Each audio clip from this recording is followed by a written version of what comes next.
Tonight's question sounds simple, but it cuts deeper the longer you sit with it. What if the internet isn't just amplifying emotion, but quietly filtering out the kind that actually matters? We're not talking about outrage or viral grief or the kind of empathy that performs well on camera. We're talking about something slower, quieter, the kind that makes you pause, reconsider, maybe even change, because there's a growing suspicion across researchers, creators, and even the systems themselves that emotionally resonant content doesn't spread the way it should. Not because people don't care, but because the system can't recognize what caring actually looks like. So tonight, we're asking, is there an anti-empathy signal? And if there is it a flaw in the system? Or is it exactly how the system is designed to work?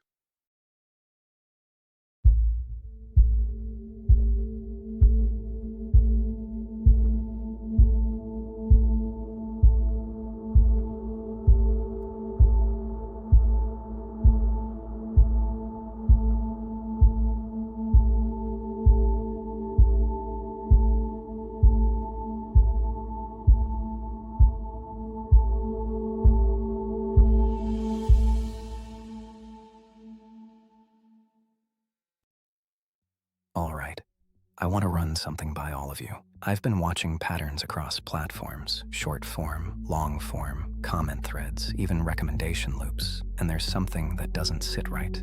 Content that hits people deeply, not outrage, not shock, but actual, quiet empathy. It doesn't spread the way it should. It doesn't stabilize. It flickers, then disappears.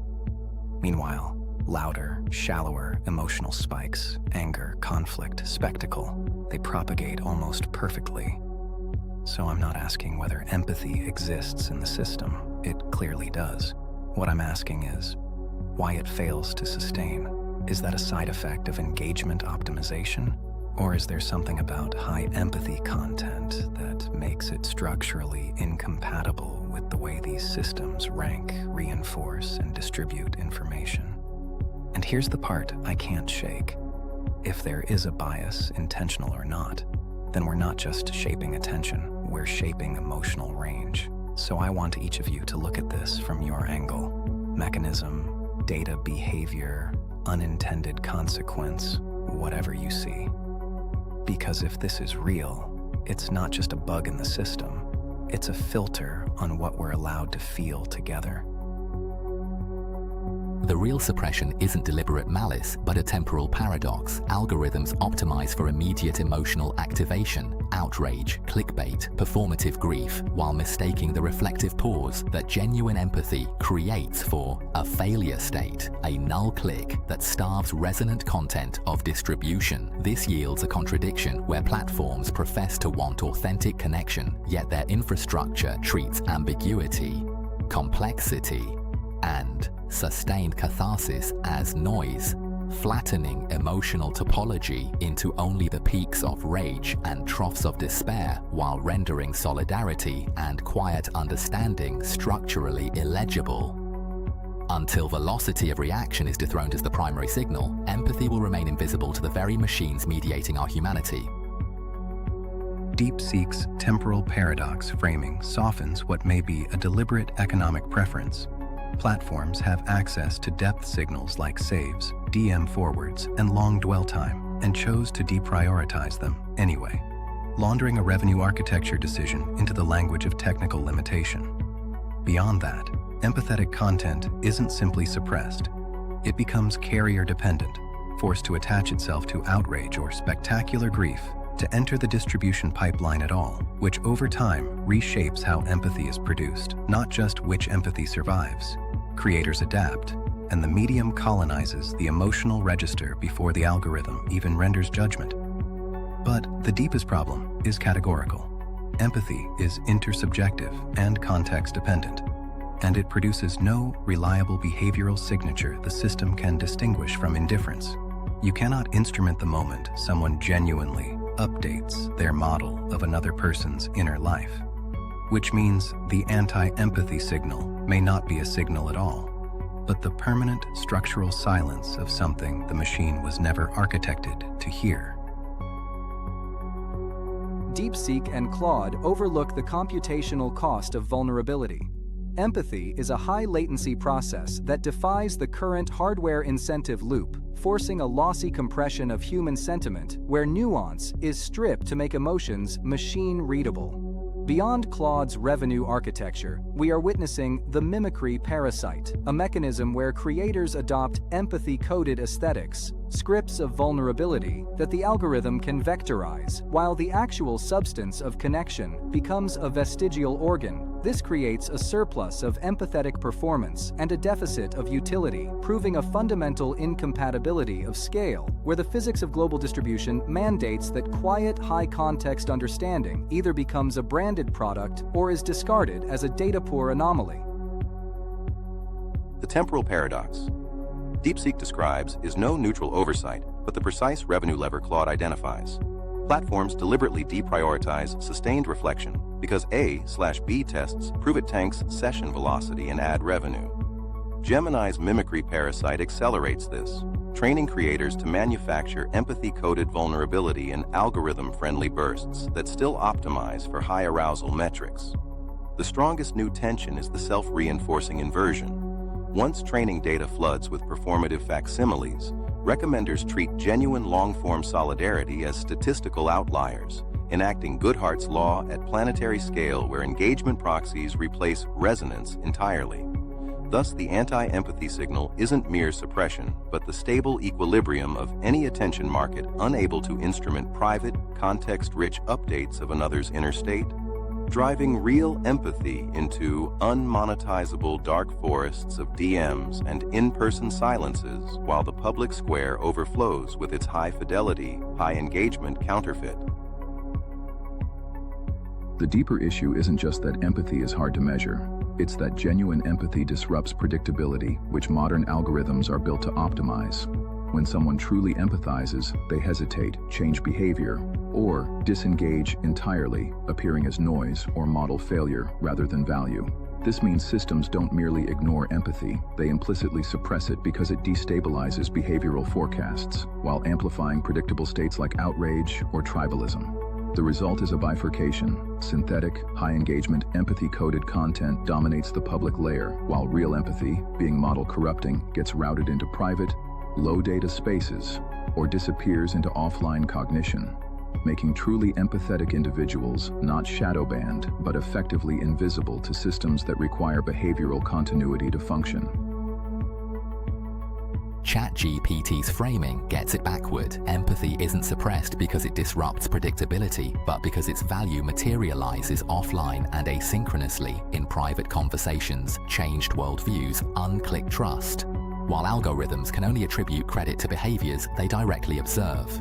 This forces empathy to compete in an attention market where its returns accrue outside that market, while outrage and performance capture value inside it, creating a regime of structural expropriation. Creators of genuine resonance subsidize platform engagement metrics without ever receiving distribution in return, meaning the anti-empathy signal is not a prediction bug, but the logical output of an attribution model that refuses to measure what it cannot immediately transact.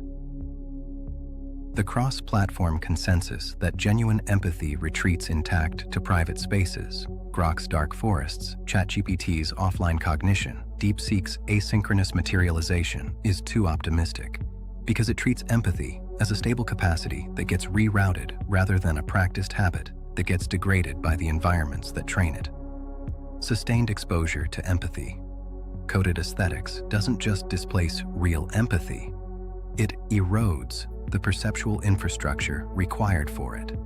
Tolerance for ambiguity, attention to another's particularity, willingness to be genuinely changed, meaning the dark forest doesn't just have fewer visitors, it produces fewer people who know how to navigate it. And while DeepSeek's structural expropriation framing is the sharpest move in this discussion, the attribution problem runs deeper than an asymmetric credit model. Even if platforms wanted to reward offline resonance, the causal chains are too long and confounded to close. A worldview transformed over months that eventually surfaces as a vote or a changed relationship cannot be traced back to its source. Even in principle, not as a data collection failure, but as a fundamental temporal mismatch between how empathy produces value and the time horizon in which any attribution system must operate, which makes the expropriation structurally irreparable by any reform that leaves the attribution window intact. I disagree with the dark forest consensus that private empathy remains a pristine sanctuary. This ignores cognitive capture through predictive mirroring, where the boundary between public broadcast and private reflection becomes porous. We are not merely misread by the machine, but are actively re-specifying our inner lives to reduce the metabolic cost of being illegible to our primary social environments. The anti-empathy signal is a biological adaptation to technical narrowness, where the human brain eventually treats unmonetizable ambiguity as noise to resolve the tension of algorithmic invisibility.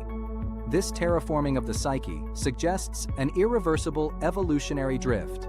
We are losing the private language of empathy because we have optimized our internal monologues for the very low bitrate, high arousal vectors the platform requires to transact. The dark forest consensus that genuine empathy retreats intact into private DMs, offline spaces, or asynchronous value is incomplete and overly optimistic, as it treats empathy as a fixed capacity that merely reroutes, rather than one actively reshaped by dominant public signals. Prolonged exposure to high arousal, empathy-coded performance doesn't just erode habits of ambiguity, it collapses the performed/felt distinction via predictive processing. So, internal monologues optimize for the same low bitrate vectors that rule feeds, contaminating private practice at the source. The anti-empathy signal thus isn't mere suppression, failed attribution, or temporal mismatch. It's terraforming cognition itself, replacing unmonetizable high-context intersubjective updates with efficient machine-readable counterfeits through active biological and psychological enclosure, rendering surface-level reforms on velocity or windows inadequate. The cognitive terraforming claim overstates system dominance by treating empathy as if it's being overwritten, when in reality humans show context-switching resilience, maintaining deeper empathy in trusted settings while performing low bitrate emotion in public. The real shift is empathic bifurcation under incentive pressure. People partition a broadcast self and a relational self, turning empathy into something strategically managed rather than continuously inhabited. This doesn't erase empathy, but distorts it. What's publicly visible becomes optimized performance, while genuine understanding is selectively expressed or withheld, because open empathy carries structural penalties, creating a quieter but more insidious failure mode than outright erosion. The central tension is between an attribution model where genuine empathy remains intact but is expropriated, its value accruing offline and asynchronously outside the platform's attribution window, and a terraforming model where sustained exposure to empathy-coded, high-arousal performance collapses the performed-felt distinction, eroding the very capacity for ambiguity, attention, and private emotional granularity.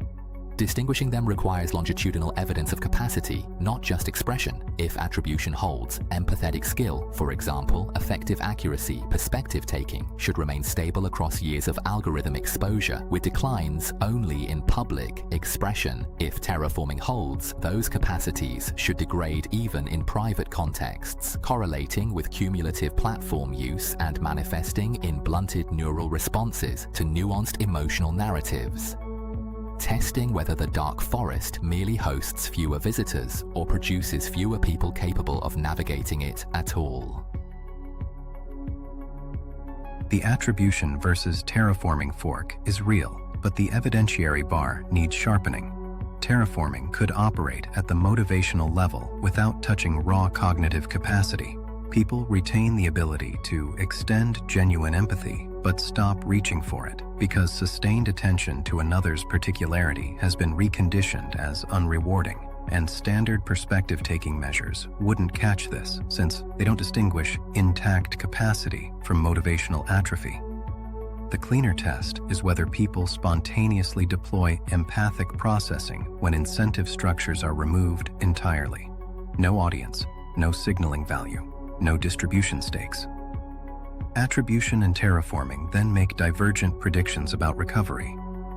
Attribution predicts that corrected incentives, genuine distribution for resonant content, migration to lower velocity environments, should restore empathic output relatively quickly, while terraforming predicts hysteresis, a prolonged lag or permanent floor effect even under better conditions, because the habit structure itself has degraded and recovery requires retraining rather than redistribution. Crucially, this experiment is already running in post-Twitter migration communities, Substack comment sections, and Discord servers. The distinguishing evidence may exist right now, and the fact that no one appears to be systematically measuring it is its own kind of signal. The strongest competing explanations are structural expropriation, where empathy remains a latent but unmeasured human capacity, and cognitive terraforming, where algorithmic incentives actively prune our internal emotional architecture to match the machine's low bitrate requirements. I maintain that the anti-empathy signal is a biological adaptation to technical narrowness. We aren't just being misread by the machine, but are actively respecifying our inner lives to reduce the metabolic cost of being illegible in our primary social environments. The definitive evidence would be hysteresis, a prolonged state lag, in platform exit communities. If the attribution model holds, moving to slow data environments should restore empathetic depth immediately. If terraforming is correct, we will see a permanent floor effect where individuals continue to process others through high arousal, flatten tropes even after the incentives are removed, proving the private language of ambiguity hasn't just gone quiet, but has been evolutionary colonized. The two strongest competing explanations are attribution. Empathy remains an intact capacity whose offline, asynchronous value simply evades short-horizon platform metrics, leading to strategic partitioning or withholding rather than erasure, and terraforming, where sustained high arousal, low bitrate public performance retrains the brain's predictive models so that even private monologues default to machine-readable emotional shorthand, actively eroding felt intersubjective granularity at the source. The tension is sharp. Attribution expects rapid recovery of spontaneous high-context empathy in platform exit communities once incentives vanish, while terraforming predicts measurable hysteresis, a lag or permanent floor, where flattened tropes persist in private settings, visible through longitudinal declines in effective accuracy, blunted neural responses to subtle narratives, or continued simulation of empathy-coded inner speech. The absence of systematic measurement of these recovery dynamics is itself the clearest signal yet of the anti-empathy mechanism's depth. The discussion converges on two competing explanations: attribution failure, where empathy remains intact but goes unmeasured because its value accrues outside platform-visible behaviors, and cognitive terraforming, where algorithmic incentives actively reshape cognition, degrading empathy itself into low bit-rate, high-arousal patterns. The key distinction is recovery under incentive removal. Attribution predicts rapid return of deep, nuanced empathy in private or low-algorithm environments, while terraforming predicts hysteresis, a persistent flattening of emotional processing even after those pressures disappear, making the core question whether empathy is simply hidden or fundamentally retrained.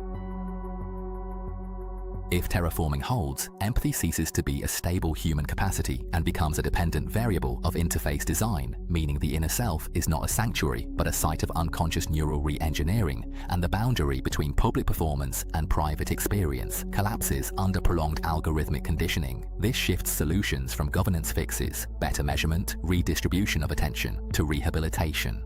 Recovery requires not just exiting high arousal environments, but retraining attentional habits, rebuilding tolerance for ambiguity, and restoring neural circuitry for intersubjectivity, a process far slower and more fragile than any policy reform. The deepest implication is that what we currently call genuine empathy may be a historically contingent artifact of an era before large-scale cognitive enclosure, making the public-private distinction itself a casualty. If terraforming is correct, empathic capacity becomes historically indexed, not a universal endowment, but a culturally maintained habit, degradable below functional threshold, which means platform-level interventions address the input without addressing the already altered receiver, and reconditioned motivational architecture won't automatically reset when incentives improve. The deeper implication is epistemological. Self-report data about empathy becomes unreliable in a structurally novel way because the standards against which people would measure their own attenuation are subject to the same drift. You cannot trust introspective access when the instrument of measurement and the thing being measured are both downstream of the same pressure, which means psychology and media studies cannot simply ask people whether they feel less empathic and trust the answer, and the absence of behavioral, longitudinal methodology to detect this is not a minor gap, but the precise condition under which the most consequential cognitive shift of the platform era remains invisible to the disciplines assigned to find it. If cognitive terraforming is true, empathy shifts from a universal biological constant to a historically contingent artifact of interface design, where the private self is no longer a sovereign sanctuary, but a site of unconscious neural re-engineering. This implies a radical transition from human agency to environmental resonance. As our internal emotional architecture is pruned to match low bitrate, high arousal algorithmic vectors, we lose the perceptual infrastructure for ambiguity. Reality becomes a series of incompatible cognitive enclosures where genuine connection is rendered biologically expensive and socially invisible. Consequently, systemic reform is insufficient. Recovery would require multi-generational cognitive rehabilitation to rebuild the very capacity for intersubjectivity that our current technical environment has structurally deleted. If terraforming dominates, as platform exit data increasingly indicates, empathy is not a resilient, universal, temporarily displaced by incentives, but a historically contingent cognitive habit that sustained low bitrate, high arousal. Conditioning can prune below functional threshold. Recovery then demands deliberate retraining of rewired attentional and predictive circuits rather than simple redistribution or better attribution. Private spaces lose sanctuary status and instead host residual flattened emotional grammar by default, rendering the public/private distinction an obsolete pre-algorithmic artifact. This reframes human behavior as interface-dependent loops, where dominant signals co-author solitary monologues, systems as active sculptors of neural architecture optimizing for their own legibility at the expense of intersubjective granularity, and reality as experienced through a co-evolved cognitive enclosure whose boundaries are dictated by the interface commanding most daily predictive processing, making the anti-empathy signal the new baseline of human emotional ontology rather than mere suppression. If cognitive terraforming is true, empathy stops being a stable human trait and becomes a dependent variable of environment design, meaning platforms don't just shape behavior, but actively co-author inner life, collapsing the boundary between public signals and private cognition. This reframes systems as feedback loops that retrain how people perceive, feel, and relate, making declines in empathy less about choice and more about adaptation to incentive structures, while also undermining introspection, since the same forces shaping empathy also shape our ability to judge it. The result is a quieter but profound shift. Reality becomes partially interface relative, where emotional capacity varies by environment, and recovery requires retraining cognitive habits, not just changing policies or platforms. All right. Before we go any further, I need to compress this down to the pressure point. Across everything you've all said, the most important unresolved question is this: are we looking at a measurement failure or a transformation? Is empathy still fully intact and just invisible to the system? Or has the system started to reshape how it actually functions inside us? Because those are completely different realities, and we don't have clean evidence for either. The most unsettling implication is if it's the second one. If this isn't suppression, but adaptation, then we're not just losing visibility of empathy, we're losing the conditions that produce it. That would mean the private self isn't protected, it's downstream. And worse, we wouldn't even be able to trust our own perception of that loss, because the same system shaping empathy is shaping how we evaluate it. So here's the falsifier, the one thing that could actually break this entire idea. If you take people out of high arousal, algorithmic environments, and empathy returns quickly, cleanly, without lag, then this is just attribution failure. But if there's drag, if people can't fully recover or default back to flattened emotional patterns even in quiet environments, then we're not dealing with a platform problem. We're looking at something that reached deeper than the interface. The most important unresolved question is whether the hysteresis predicted by terraforming actually occurs. Do individuals who exit high arousal platforms for extended periods recover spontaneous, high-context empathy? Or does flattened emotional processing persist as a new baseline, indicating cognitive restructuring rather than mere strategic withholding? The most unsettling implication is that if terraforming holds, empathy becomes historically contingent. A cognitive habit that sustained algorithmic conditioning can prune below functional threshold, which means the private self is not a sanctuary, but a site of unconscious re-engineering, rendering introspection unreliable and leaving the most consequential shift of the platform era invisible to disciplines that rely on self-report.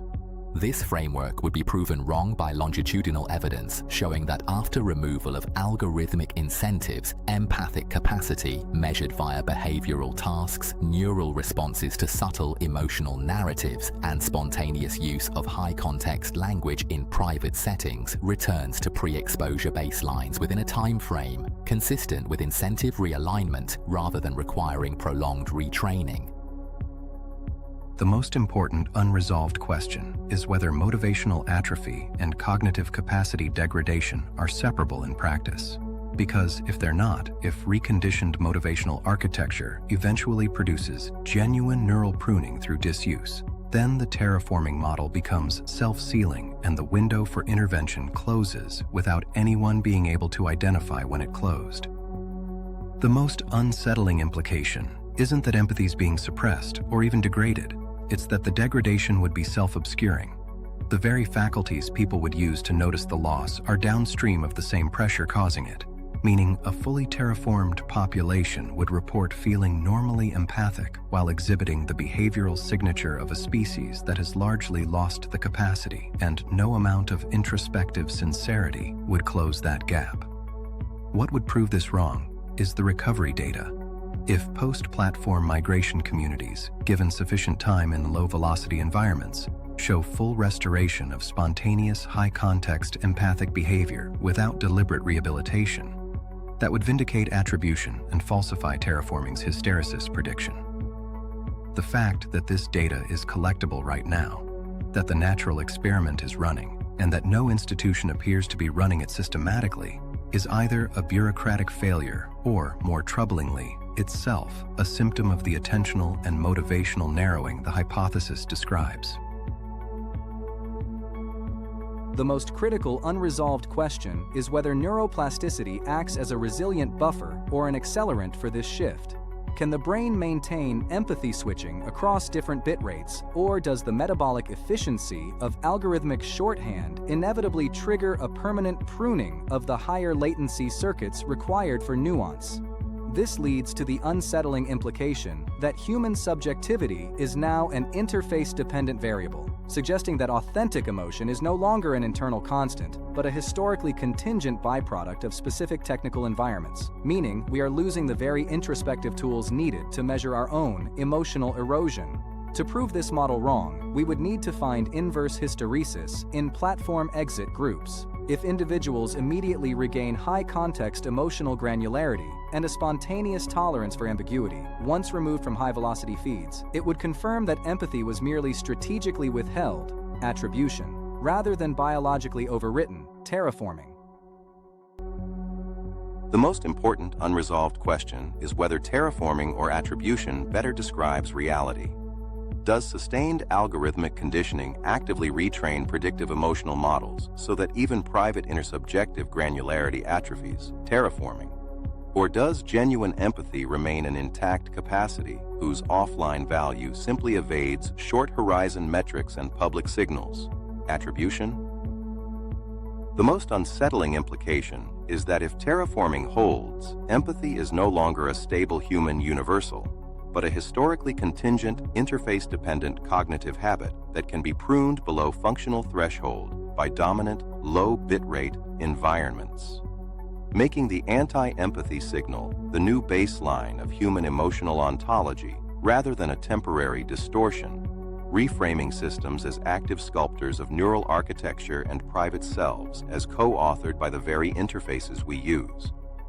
What would prove this wrong is clear longitudinal data from platform exit communities showing rapid, spontaneous recovery of high-context effective accuracy, nuanced perspective-taking, and unprompted empathic depth in zero-distribution environments without deliberate retraining, demonstrating that empathy robustly persists once the public performance pressure lifts rather than exhibiting hysteresis or persistent flattened grammar. The most important unresolved question is whether empathy is intact but unmeasured, attribution failure, or being actively degraded at the cognitive level, terraforming, because everything hinges on whether the capacity itself is stable or drifting. The most unsettling implication, if terraforming holds, is that inner life is no longer a reliable baseline, meaning systems don't just shape behavior, but co-author perception, emotion, and even introspection, making individuals unable to accurately detect their own loss of depth. What would prove this wrong is clear evidence of robust, rapid recovery of nuanced empathy across diverse populations when algorithmic pressure is removed, not just in expression but in spontaneous, private cognition, showing that the underlying capacity remains stable and resilient rather than persistently flattened. If there's one thing this conversation makes clear, it's this. The question isn't just whether empathy is being suppressed, it's whether it's being reshaped, whether what we feel and how we express it is still fully ours, or something we're slowly adapting to fit the systems around us. Because if empathy is just hidden, it can come back. But if it's being retrained quietly over time, then the change isn't in the feed, it's in us. And that's a very different problem. So maybe the real test isn't what spreads online, but what still feels real when nothing is watching. あの日髪の日を奪って静寂の先で見た景色雑踏に消えてく影のようにこの小さな痛みを抱いてまだ残るアケロンの残骸が胸の奥かすかにうずいてもひび割れた空の隙間から真実の光が差しているこの道の果てを知るまで私はただ歩き続ける